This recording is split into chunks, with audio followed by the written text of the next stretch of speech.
Joe Biden emerged to speak to a local news station in Milwaukee. I haven't heard much from him recently. He said virtually nothing about that New York Post series about his son's laptop and the emails on it that suggest Hunter Biden profited, and perhaps his father profited, from changes to American foreign policy. Anyway, here was Biden's response to the story. This is the same garbage Rudy Giuliani, Trump's henchman. It's the last-ditch effort in this desperate campaign to smear me and my family. And the vast majority of the intelligence people have come out and said there's no basis at all.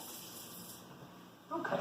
Well, you notice what he doesn't say. He never says the laptop or the emails and texts on it are fake. He does point to the intelligence people. He's talking about a letter written by partisan former Intel officials who've admitted they don't know anything about the laptop because they haven't seen it.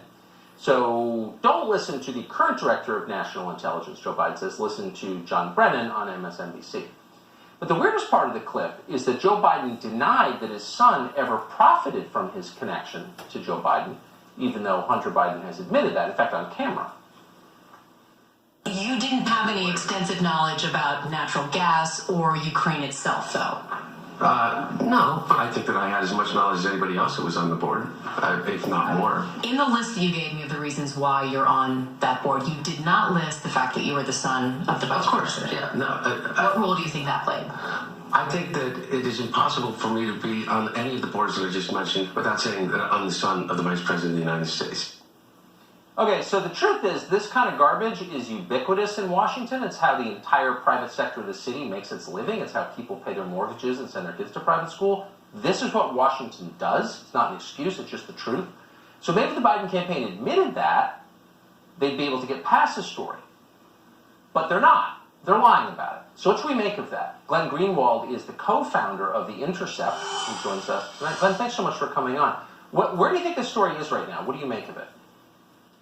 Well, the problem with the story is that not that Joe Biden isn't answering questions, because that's what a presidential candidate would do if he's not forced to, which is just simply evade questions that are being posed to him. The problem is the corruption that is absolutely pervasive in the U.S. news media. There are newsrooms all throughout New York and Washington, D.C., where top editors are explicitly saying they do not want this story investigated. And they're being clear that the reason that they don't want it investigated is because they think even if there's corruption that's exposed here, in their view, Trump is worse. And therefore, it would be malfeasance on the part of the media to report corruption on the part of Biden when Trump is so much more corrupt. What they're really saying is they see their role as journalists not as informing the public to let the public decide which candidate is better and which is worse. They see journalism, the function of it, is to defeat Donald Trump and elect Joe Biden. So many basic questions, Tucker, that journalists should be demanding Joe Biden answer.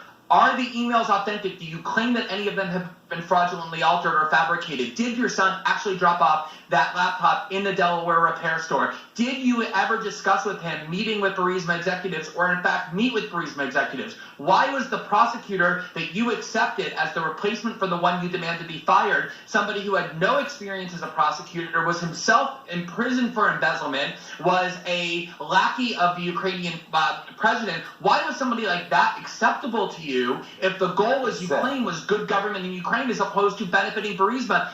Maybe there are good answers to those questions, but he's not answering them because the media has said you don't have to. Feels like there's a lot of stuff here. I know there's a lot on that computer. There are also documents floating around that are not from that computer. What if we learned recently? What didn't we know yesterday? Well, I mean, there are things that are suggested strongly by these emails that we ought to know the answers to. Biden has always said he never acted on behalf of Hunter Biden or Burisma, but these emails suggest the opposite, that he actually did, in fact, meet with Burisma executives at Hunter's request, which is why there's an email thanking Hunter for the opportunity to meet with his father. Is that true? Did he meet with those executives? There are emails that are suggestive of the fact that Hunter gave part of his salary to the vice president and negotiated deals in China that were intended to personally benefit Joe Biden. Remember, when Biden was in government for 50 years, he never made much money. He was looking to get rich, which he did once he left the White House. Did he ever consummate those deals or discuss any of those deals with Hunter? And again, to me, the key question that is provoked by a lot of these emails is, if it was the case that there was a noble and benevolent motive in trying to get this Ukrainian prosecutor fired, and it wasn't to help Burisma, but instead to clean out corruption, why did they release the funds after one of the most corrupt people in all of Ukraine was appointed to that position? What is Joe Biden's answer to that? If we had a working press, we would know it. That's exactly right. And thank you for always directing the conversation back to the foreign policy part of this, which is the most outrageous part of all. It's been completely ignored, except by you, basically. And I think you're exactly right about that. Glenn Greenwald, thank you.